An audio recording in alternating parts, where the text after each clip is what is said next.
वालेकुम। हर दहर हर शहर मुस्कुराते रहो, हर दहर हर शहर मुस्कुराते रहो, खूबसूरत इस ज़िंदगी को संवारते रहो, हर लम्हा खुद को निखारते रहो, हर लम्हा खुद को निखारते रहो, खुशियों से लोगों के आंगन चमकाते रहो।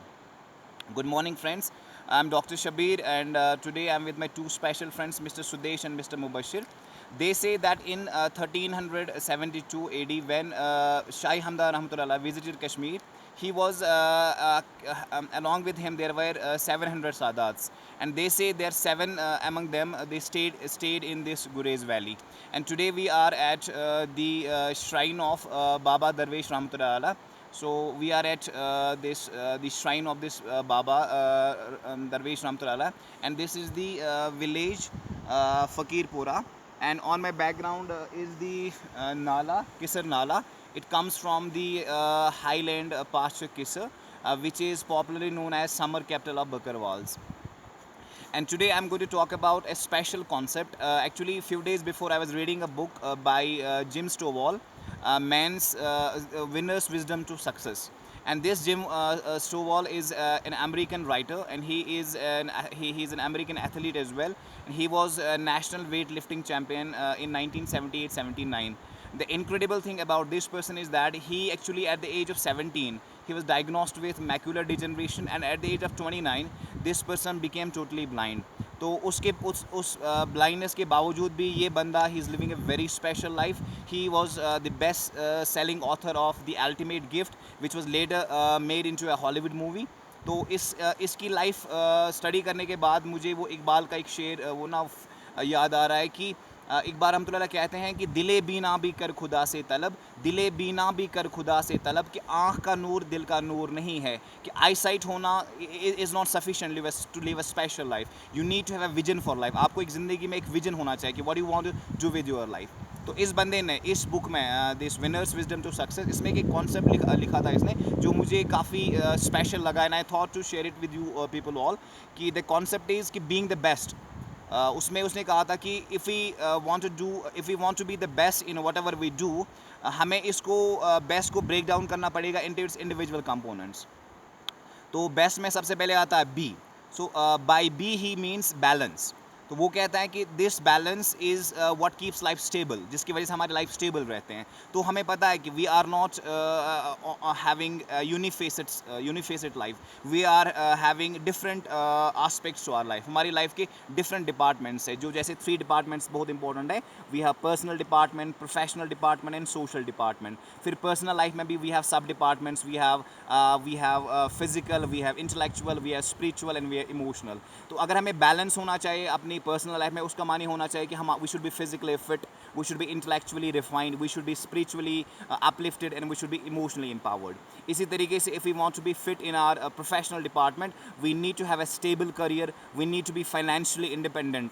उसी तरीके से if we want to be stable in our social life, इसका मानी हुआ सोशल डिपार्टमेंट में अगर हम स्टेबल रहना चाहते हैं, we need to be contributing member in our society. हमारी वजह से we should be able to lend our helping hand to the needy people.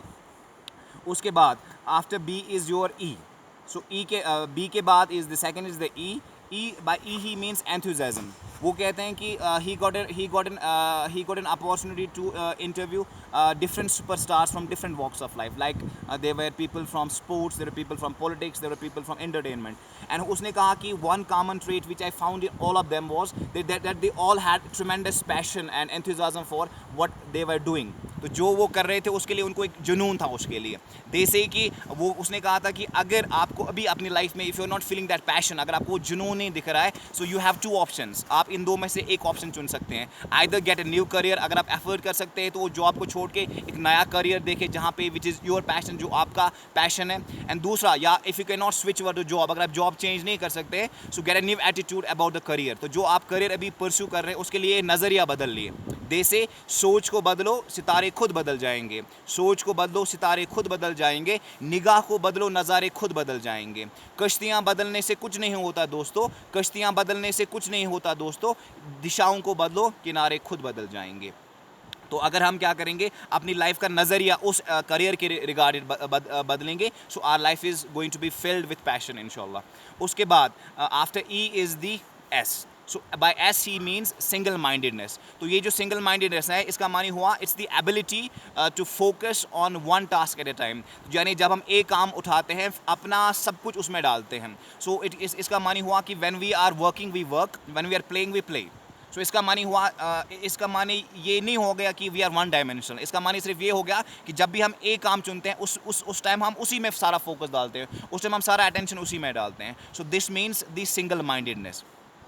उसके बाद last is the T, T stands for tenacity. तो tenacity is the ability to persist despite setbacks and despite failures, यानी इसका मानी हुआ जब आप give up नहीं करना चाहते, when you refuse to give up, because जब आप रिफ्यूज करते हैं गिव अप करना, सो जो फेलियर होता है, जो प्रॉब्लम होता है वो सरेंडर करता है, और जब वो सरेंडर करता है उसकी वजह से it gives rise to grand success. So इसकी दैट इज़ व्हाट दे से कि मंजिल की जुस्तजू में क्यों रो रहा है राही, मंजिल की जुस्तजू में क्यों रो रहा है राही, इतना अजीम बन जा मंजिल तुझे पुकारे। You must be so deserving that ना कि सक्सेस आपको खुद ही आपके पास ना वो चली दौड़ के आनी चाहिए, बिकॉज यू हैव दिस, मतलब आपने इसको इतनी सीरियसली चाहा था और अपने आप को इतना लायक बनाया था। So I will take your leave and जैसे कि you take best care of yourself and keep growing and keep shining. Thank you so much. अस्सलाम वालेकुम।